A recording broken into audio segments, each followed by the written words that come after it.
What is up, people? Miles here with Keep the Change, and happy holidays, everyone. I hope that you guys are having a good time with your families, enjoying their presents. Well, I'm down in my mom's basement shooting a video. And I would be enjoying time with my family right now, but sadly, they got trampled by Black Friday shoppers last year, so rest in peace. And that's the topic of today's video, how Black Friday is a scam. And also, my family's fine, okay? I was just kidding, that was a joke. And make sure to like and subscribe to the channel, or else you're gonna get trampled by all those crazy Black Friday shoppers as well, so be careful. Black Friday is that time of year that every American loves, where the deals just seem to be never ending and amazing. In fact, Americans love Black Friday so much that the average person who goes out and buys stuff on Black Friday actually spends over $300. And the psychology of a holiday based on spending is actually really fascinating as well, as research shows that buying something at a price lower than you were willing to pay is actually satisfying even if you don't actually need that item. And then you add that to the fact that Americans convince themselves that they need the newest thing, right? They need the newest car, the newest phone, the newest Xbox, whatever the case, basically keeping up with the Joneses. So it feels even better to get a deal on something that you wanted anyway. So let's say that you're considering buying something on Black Friday. You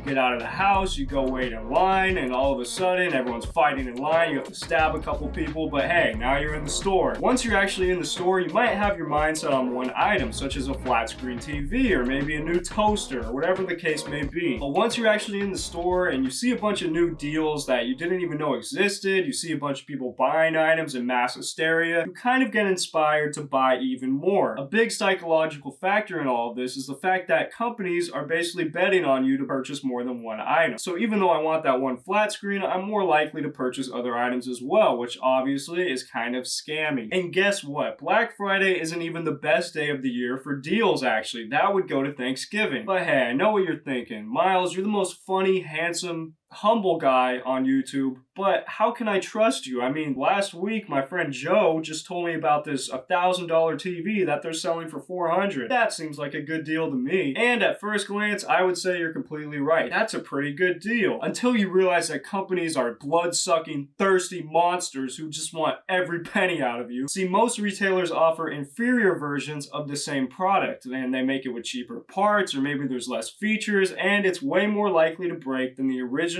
good version of that product. These are called derivative products, and they happen a lot more than you would expect, especially with electronics. And what's actually crazy about this is the fact that the manufacturers can make a whole new serial number for this, making it seem like a whole new product, which means that there's no reviews for the product, you don't actually know how well it works, how well it runs, what the functions are, all that. But then the retailers, the people who sell it, can actually artificially raise the price because there is no other product like this, technically speaking, and then deeply lower it to make it seem like a good discount when in reality you're really just being ripped off. Now obviously all the items that a store sells aren't going to all be derivative products, so this might leave you with the question, well, what if I find the same exact product but now it's just cheaper? Wouldn't the smart thing to do is buy that same product just at a cheaper price? And at first that whole line of reasoning seems very logical, right? Why would I pay more for the same thing? But the Wall Street Journal actually studied pricing data across a bunch of different products over the span of the year versus Black Friday. And they found that most items are actually offered at lower price points than Black Friday at different times throughout the year, with data suggesting that you'll get a brand new car for the cheapest in April, you'll get a brand new flat screen TV for the cheapest right before the Super Bowl, and that you'll get that shiny new jewelry cheapest right after Valentine's Day. So this clearly shows that a lot of products are discounted at different times throughout the year, not just during Black Friday. And the whole reason that Black Friday actually gets this much hype is because of the billions of dollars that corporations put into advertising every year to make people like you think that Black Friday is the best deal around. It's the best day to shop. But you gotta remember that companies aren't stupid, okay? They're not just giving out real good prices because they're super nice guys, right? They're making money from this somehow. Whether it's getting you into the store just to make a couple impulse purchases that you didn't plan to make, or selling you worse derivative models, or even just manipulating you into thinking that you're getting a really good deal or really good discount when you're not. There is always ways for companies to profit and make consumers lose even though they feel like they've won. And a lot of the actual good deals are exclusive, so basically even like the first 1,000 or maybe even the first couple hundred people only get the actual good deal. So hopefully this gives you a really good idea on how Black Friday might not be the actual best day to shop. Also, a lot of people tend to go hard on shopping for things that they just generally don't even need, and Black Friday is basically the epitome of that mind state in America. So make sure to look at the deals closely this Black Friday, okay? Make sure you don't get swindled by any money-hungry companies, guys, okay? I don't want it to happen to you. And last but not least, don't be a statistic, okay? Don't go get trampled by rampant Black Friday shoppers, alright? So be careful out there, guys. Thank you so much for watching, and I love you.